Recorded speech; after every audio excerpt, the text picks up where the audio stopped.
Assalamualaikum warahmatullahi wabarakatuh. Salam sejahtera untuk kita semua. Selamat datang untuk rekan-rekan mahasiswa yang saya banggakan dimanapun Anda berada. Semoga kita selalu dalam keadaan sehat walafiat dan selalu dalam lindungan Allah Subhanahu wa Ta'ala. Selamat datang di ruang belajar untuk mata kuliah akuntansi manajemen Fakultas Ekonomi dan Bisnis Unisnu Jepara. Untuk di sesi kali ini saya akan coba menjelaskan terkait dengan di keputusan investasi modal, yaitu yang berkaitan dengan bagaimana sih menilai sebuah investasi ya, untuk layak atau tidak layak kita ambil atau kita tolak untuk kaitan dengan di investasi di sini. Jadi organisasi bisnis seringkali dihadapkan dengan peluang atau kebutuhan ya, untuk melakukan sebuah investasi dalam sebuah aset atau proyek ya, yang mencerminkan komitmen jangka panjang karena investasi modal. Jadi sistem produksi baru, misalnya pabrik baru, peralatan baru ya, serta pengembangan produk baru merupakan contoh aset dan proyek untuk kategori dari investasi ini.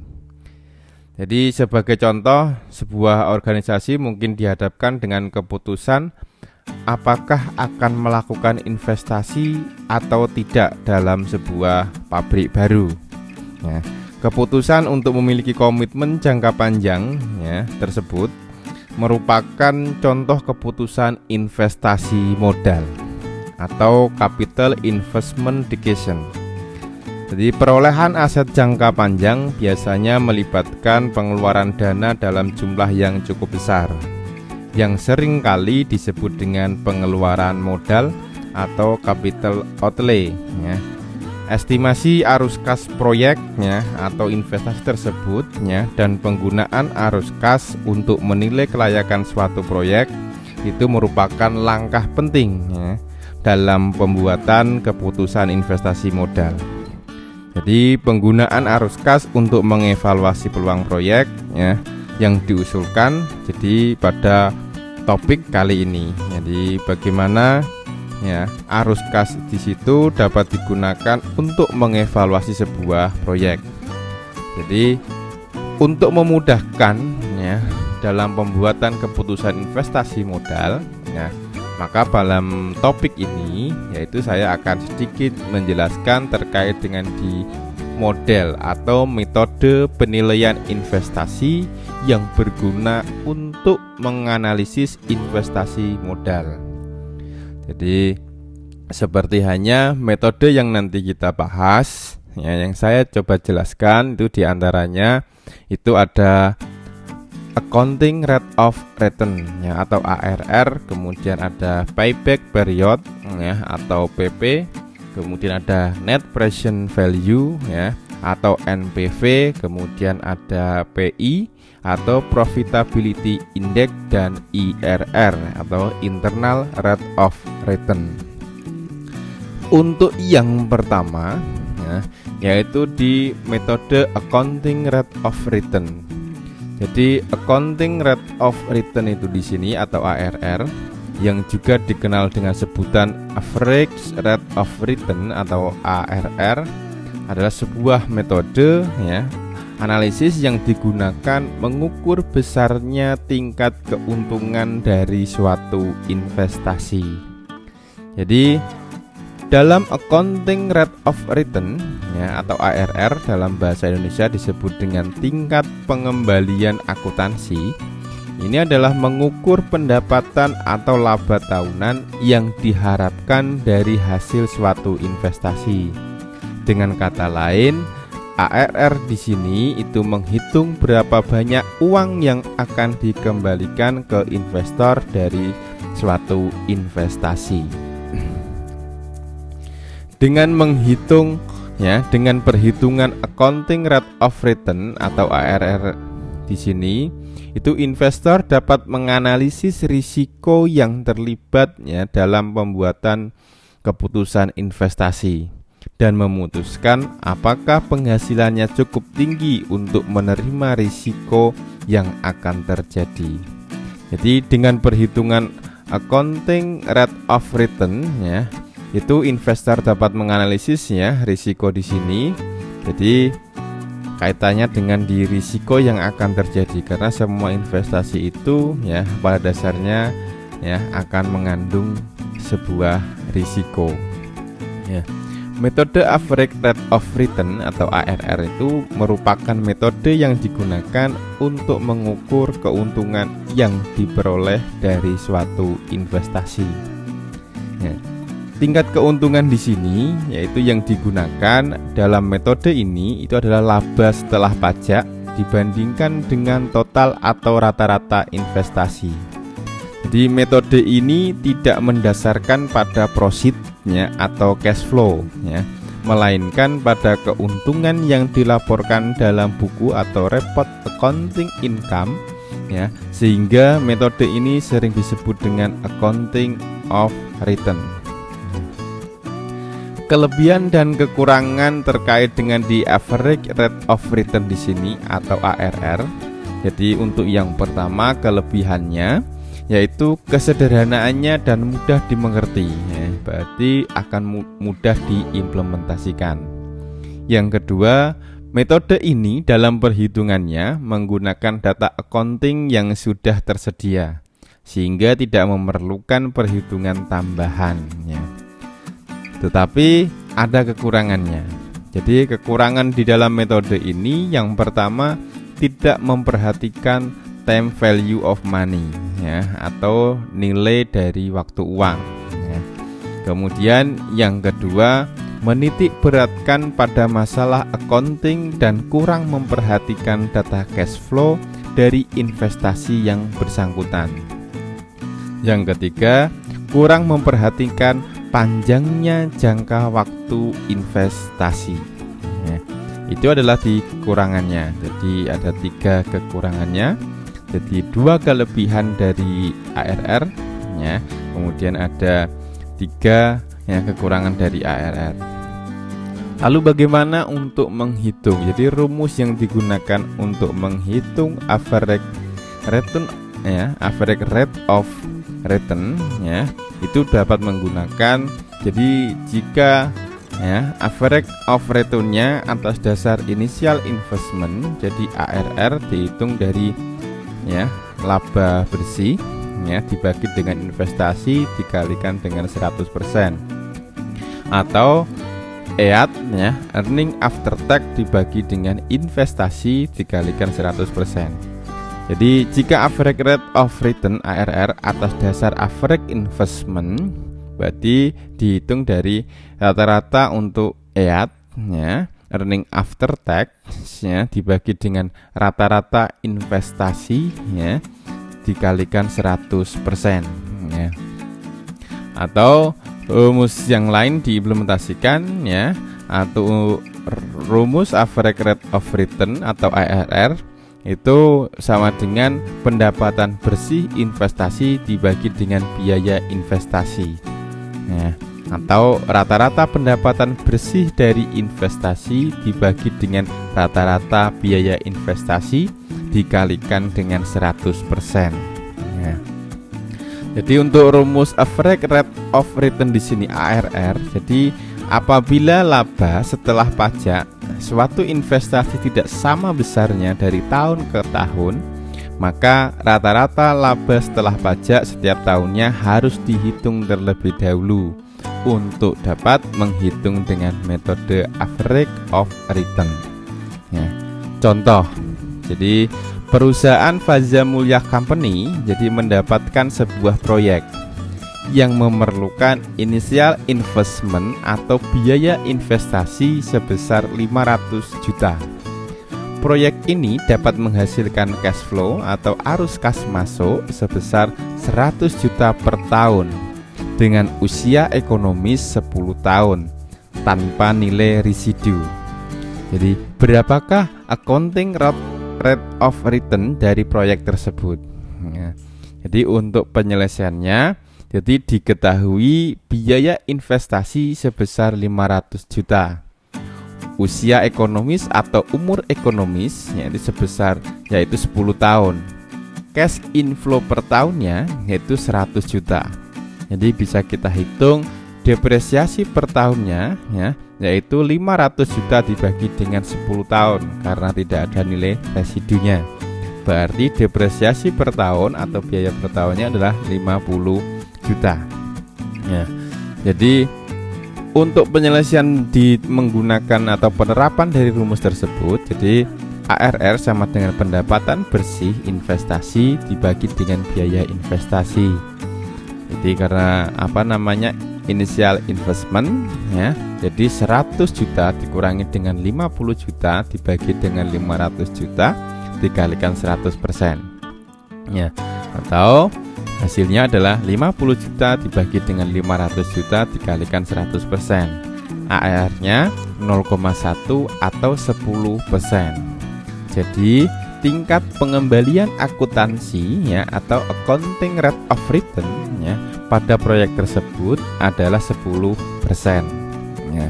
Jadi dapat diambil keputusan. Jadi pengusaha atau investor dapat menilai apakah akan melanjutkan investasi atau membatalkannya dengan keuntungan sebesar 10% tersebut.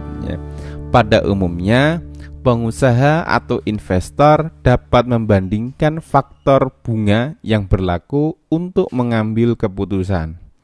Bila dianggap menguntungkan, maka investasi pada proyek yang bersangkutan akan dilanjutkan. Namun, apabila merugikan, maka rencana investasi tersebut dapat dibatalkan. Jadi selain itu, pengusaha atau investor juga dapat membandingkan 2 atau lebih proyek dan menilai proyek mana yang paling menguntungkan, sehingga dapat memberikan masukan untuk memilih proyek. Dapat dikatakan bahwa semakin tinggi nilai accounting rate of return-nya, berarti semakin tinggi pula pengembaliannya. Berarti semakin tinggi average rate of return-nya berarti semakin menguntungkan. Jadi secara singkat, jadi metode untuk pengambilan keputusan dalam penilaian investasi di sini untuk menggunakan accounting rate of return.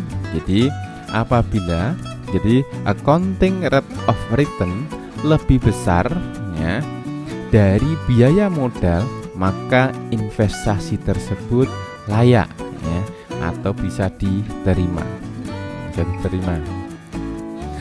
Jadi ada soal kasus, silahkan coba Anda jawab.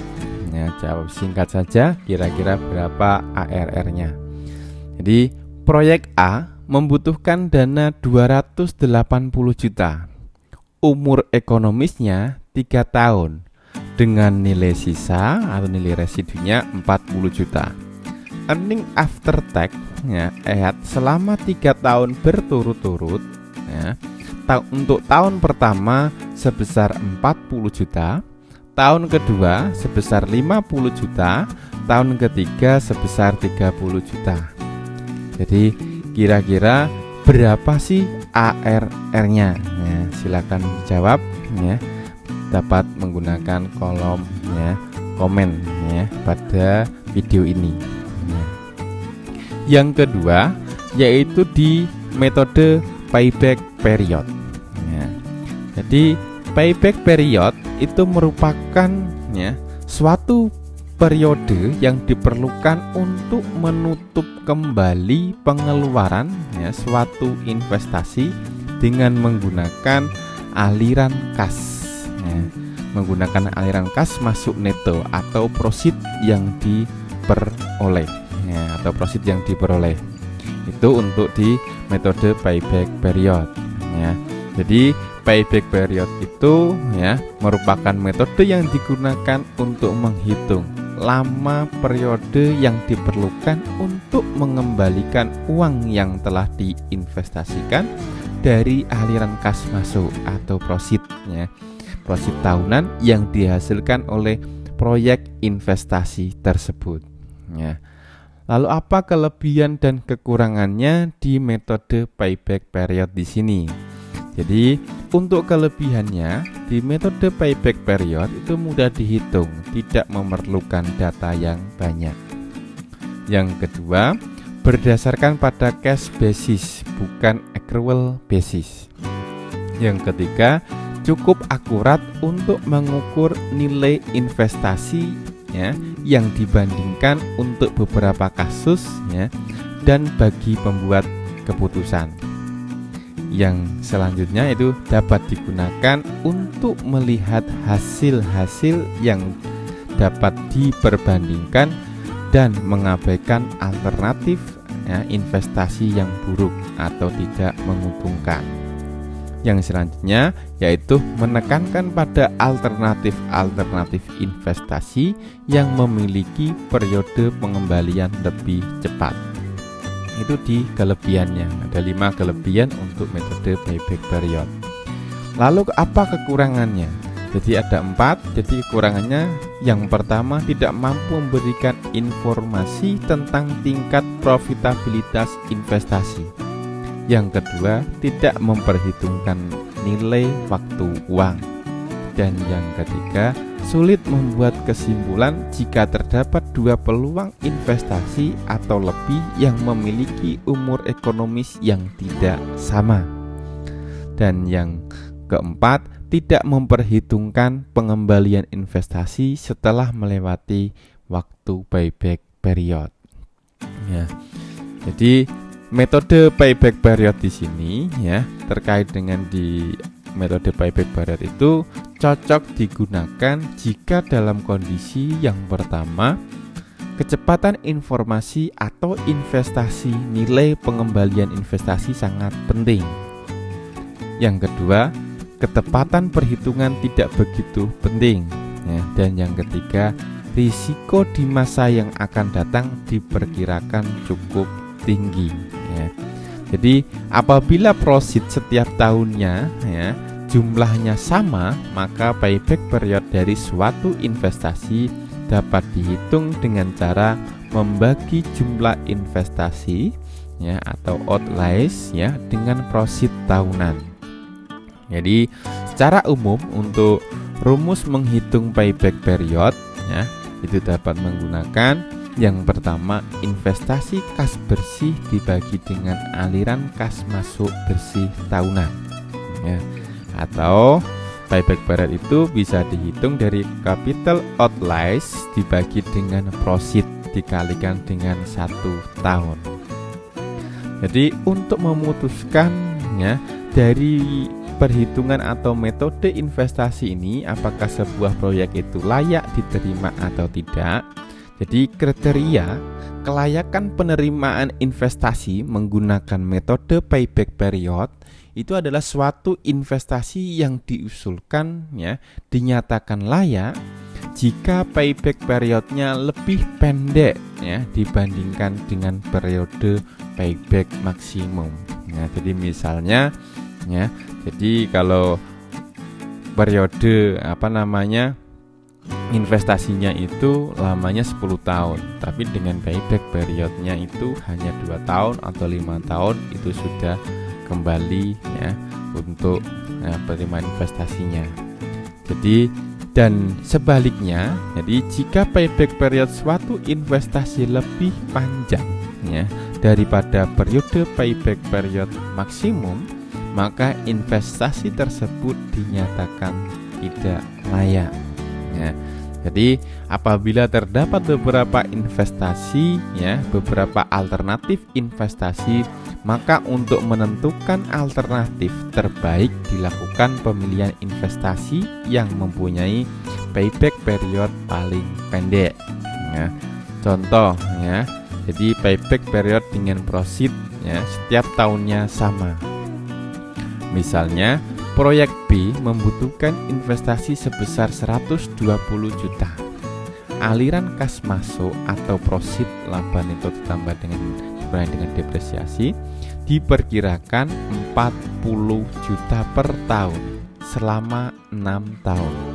Lalu berapa sih payback periodnya?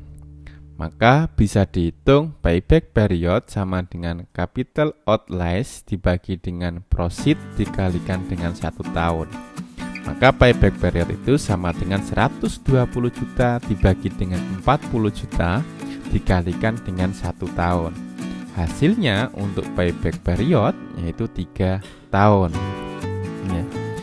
Kalau dari soal tadi, ya, apabila proceed setiap tahunnya berbeda, misalnya tahun pertama 50 juta, tahun kedua 50 juta, tahun ketiga 40 juta, ya, tahun keempat 30 juta, tahun kelima 20 juta, ya, tahun keenam 20 juta. Lalu berapa sih ya payback periodnya? Dan apakah ya? Jadi apakah investor tersebut itu lebih pendek dari waktu maksimumnya? Jadi penyelesaiannya, jadi outlays investasi yaitu 120 juta. Proceed tahunnya pertama yaitu 50 juta. Maka investasinya yaitu outlays investasi ya setelah tahun pertama yaitu 70 juta. 120 juta dikurangi dengan 50 juta. Proceed tahun kedua 50 juta. Maka sisa dari outlays dikurangi dengan proceed tahun kedua yaitu hasilnya 20 juta. Jadi payback periodnya yaitu 2 tahun ya, ditambah dengan ya, sisa dari outlays 20 juta dibagi dengan 40 juta ya, dikalikan 1 tahun ya. Maka payback periodnya yaitu 2 tahun 6 bulan. Nah, ini dengan proceed yang berbeda. Jadi jika payback period kurang dari jangka waktu kredit yang disyaratkan, maka investasi dapat diterima ya. Dari beberapa kekurangan ya, jadi solusi untuk kelemahan dari payback period itu bisa diatasi dengan memodifikasi pendekatan discounted ya payback period. Jadi discounted payback period. Misalnya ya, contoh untuk penerapan ini. Ada 2 usulan investasi A dan B. Inisial cash flow ya kedua proyek tersebut sama besar yaitu masing-masing 10 juta.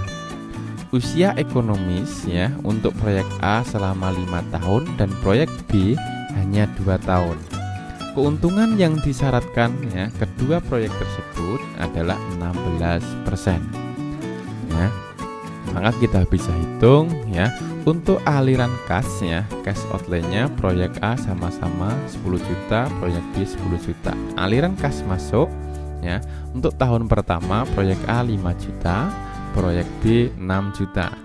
Tahun kedua proyek A 4 juta, proyek B 5 juta. Tahun ketiga proyek A 3 juta, tahun proyek B tidak ada. Tahun keempat proyek A 2 juta, proyek B tidak ada.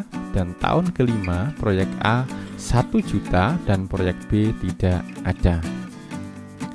Maka perhitungannya dikontik di sini ya dapat dihitung dari masing-masing proyek ya. Misalnya untuk di proyek A ini memperhatikan kaitannya dengan di present value interest ya untuk PVI ya, PVIF ya.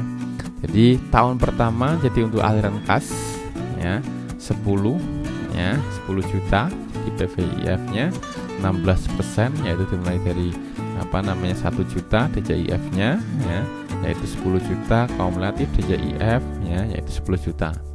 Jadi PVIF di sini itu dilihat dari tabel ya, dari tabel. Jadi tabel PVIF ya untuk ya lama dari ya persentase dan tahun untuk sebuah investasi ya. PVIF ini di 16%. Nah, pada tahun pertama itu PVIF-nya 0,862 ya dan seterusnya sampai dengan tahun ke-5. Dari di sini jadi untuk proyek A itu di di tahun ketiga ya itu sudah sedikit dan tahun keempat sudah positifnya sudah 309, tidak min lagi. Untuk proyek B, ya, di proyek B sama, jadi aliran kasnya yaitu 10 juta, ya, PVIF-nya sama, ini ada DJIF-nya, di mana proyek B hanya sampai di tahun kedua, yaitu di tahun kedua kumulatif DJIF-nya, yaitu tahun kedua masih min 1 juta, tahun ketiga masih min 1 juta sekian. Jadi penyelesaiannya, jadi dari DJF proyek A yaitu 3 tahun ditambah dengan 795.000, ya, dibagi dengan 1.104.000 dikalikan dengan 12 bulan, maka ketemunya adalah 3 tahun 8,6 bulan, ya. Apabila jangka waktu yang disyaratkan adalah 5 tahun, maka proyek A atau DPP proyek A ini bisa dikatakan layak. Sedangkan untuk DPP proyek B, ya, tidak ada karena cash inflow-nya tidak mencukupi pengeluaran proyek. Jadi bisa dikatakan untuk proyek B itu belum layak.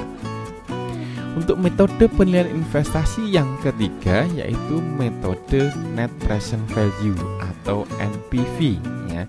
Metode NPV di sini merupakan metode untuk mencari selisih antara, ya, present value dari proceed dengan present value suatu investasi atau outlays, ya.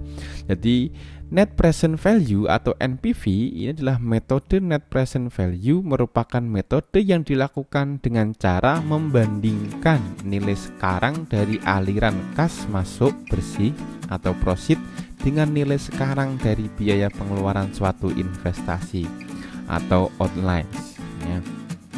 Jadi metode net present value di sini, ya, digunakan untuk mengurangi kekurangan-kekurangan yang terdapat pada metode payback period. Maka dari itu, ya, kelebihan dari metode net present value, ya, yang pertama itu memperhitungkan tingkat bunga yang sebenarnya. Yang kedua, mudah diterapkan karena tidak menggunakan pendekatan trial and error. Yang ketiga, mudah menyesuaikan dengan risiko, yaitu dengan menggunakan tingkat bunga yang berbeda untuk tahun-tahun berikutnya. Sedangkan kekurangannya yaitu sulitnya menentukan rate minimumnya yang diinginkan. Yang kedua, tidak menunjukkan rate of return sebenarnya. Dan yang ketiga, adanya asumsi bahwa semua aliran kas masuk bersih segera dapat diinventaris, ya, dapat diinvestasikan kembali pada rate yang dipilih, ya. Untuk melakukan perhitungan kelayakan sebuah investasi dengan metode net present value diperlukan data aliran kas keluar awal atau initial cash outflow, nah, aliran kas masuk bersih di masa yang akan datang, future net cash inflow, dan rate of return minimum yang diinginkan, ya. Jika hasil perhitungan NPV, ya, net present value positif, berarti investasi akan memberikan hasil yang lebih tinggi dibandingkan dengan rate of return minimum yang diinginkan. Maka investasi sebaiknya diterima. Sebaliknya, jika net present value negatif, berarti investasi akan memberikan hasil yang lebih rendah dibandingkan dengan rate of return minimum yang diinginkan. Maka investasi sebaiknya ditolak. Jadi bisa disimpulkan, jadi NPV net present value, ya, jika lebih besar dari 0 maka layak untuk diterima proyek tersebut, ya. Jika net present value-nya kurang dari 0, ya, rekomendasinya adalah ditolak, ya, untuk investasi tersebut. Jadi kriteria kelayakan penerimaan investasi menggunakan metode net present value adalah suatu investasi yang diusulkan dinyatakan layak jika net present value-nya lebih besar dari 0 atau bernilai positif. Sebaliknya, jika net present value atau NPV NPV suatu investasi lebih kecil dari 0 atau bernilai negatif, maka investasi tersebut dinyatakan tidak layak. Jadi apabila terdapat beberapa alternatif investasi, maka untuk alternatif investasi yang terbaik dipilih dengan cara menentukan alternatif investasi yang mempunyai net present value yang paling besar. Jadi rumus dari net present value itu ya, misalnya rumus yang pertama. Jadi NPV sama dengan ya, min I0 ditambah dengan sigma pangkat N ya per T ya sama dengan 0 dikalikan dengan A ya pangkat A T dibagi dengan 1 plus R ya kuadrat T, di mana I0 itu adalah nilai investasi atau outlays. Jadi AT ini adalah aliran kas neto pada periode T tertentu. R di sini adalah diskon rate dan T-nya adalah jangka waktu proyek investasi ya, atau umur proyek investasi tersebut. Atau dengan rumus yang lain, net present value atau NPV itu sama dengan sigma N ya, per T sama dengan 0 ya, dikalikan dengan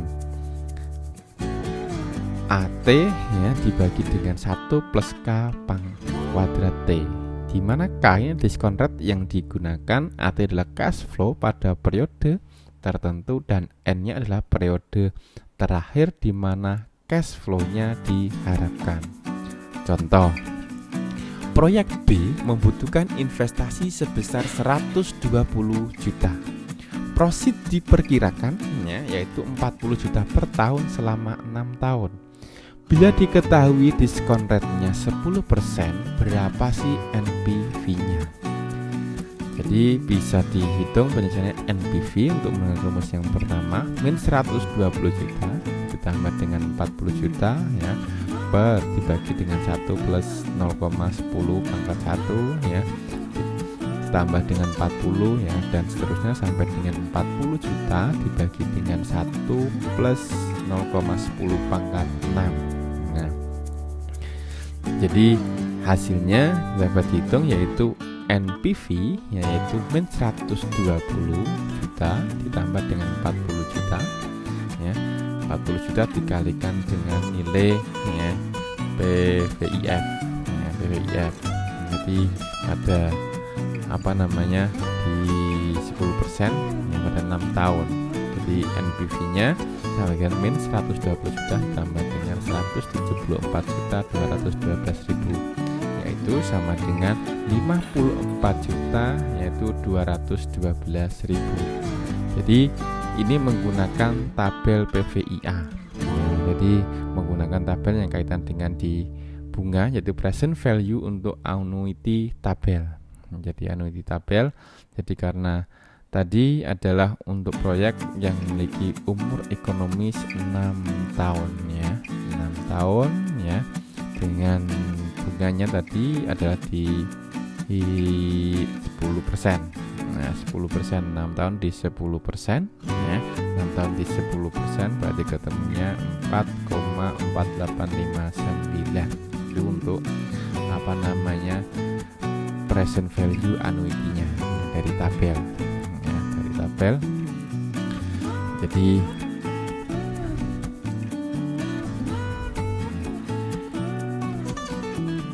ini dalam menggunakan kaitan dengan dari tabel ya, dari tabel. Yang selanjutnya yaitu yang keempat yaitu metode profitability index atau PI.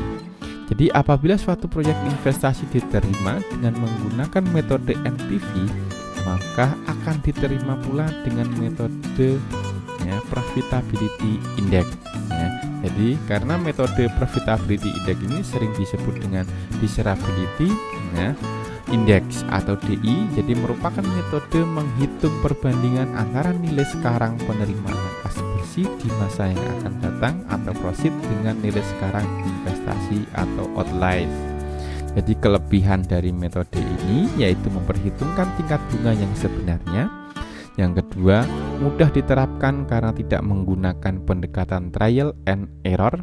Ya, dan yang ketiga, mudah menyesuaikan dengan risiko, yaitu dengan menggunakan tingkat bunga yang berbeda-beda untuk tahun-tahun berikutnya. Ya.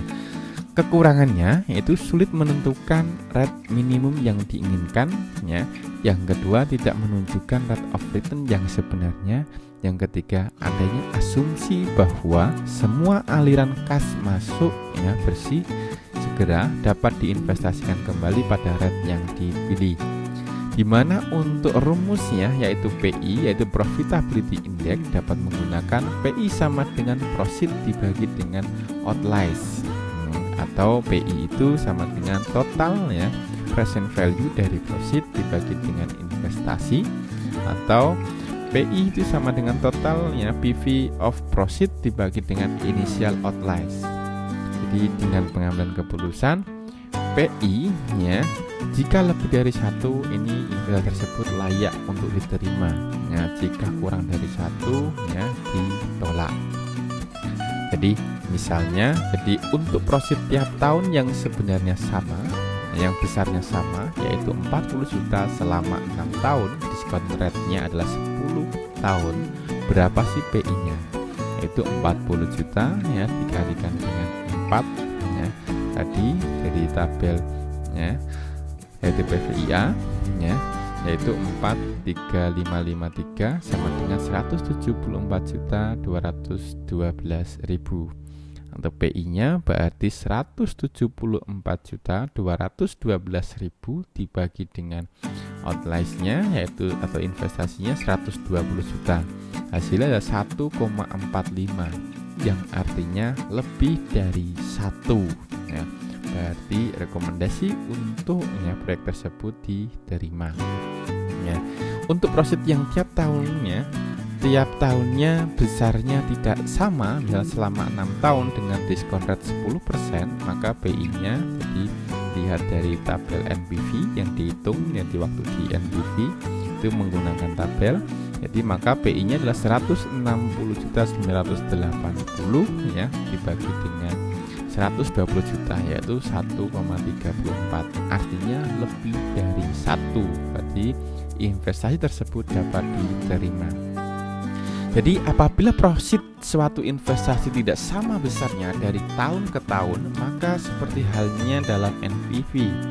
Untuk menghitung dengan metode Profitability Index atau PI, harus menghitung present value dari proceed setiap tahunnya terlebih dahulu untuk dijumlahkan sehingga diperoleh jumlah present value dari keseluruhan proceed yang diharapkan dari sebuah investasi. Jadi kriteria kelayakan penerimaan investasi menggunakan metode Profitability Index adalah suatu investasi yang diusulkan dinyatakan layak jika Profitability Index-nya atau PI lebih besar dari 1.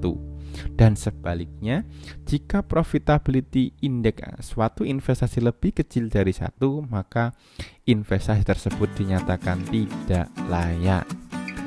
Dan apabila terdapat beberapa alternatif investasi, maka alternatif investasi terbaiknya ditentukan dengan cara memilih alternatif investasi yang mempunyai Profitability Index atau PI yang paling besar. Dan yang terakhir untuk di pokok bahasan ini, metode penilaian investasi yang digunakan adalah metode internal rate of return. Internal rate of return. Jadi metode penilaian investasi untuk mencari nilai tingkat bunga atau diskon rate yang menyamakan present value of proceed dan investasi initial outlays. Jadi tugas Anda silakan Anda baca atau Anda cari referensi terkait dengan di metode internal rate of return dan Anda silakan dipelajari dan coba nanti kerjakan untuk di post-test yang ada. Jadi setelah aktivitas ini setelah melihat video ini untuk di LMS unisnu.ac.id. Demikian penjelasan singkat dari saya terkait dengan di metode penilaian investasi modal. Semoga memberikan manfaat untuk kita semua. Dan saya akhiri, megalitikum zamane batu. Wassalamualaikum warahmatullahi wabarakatuh.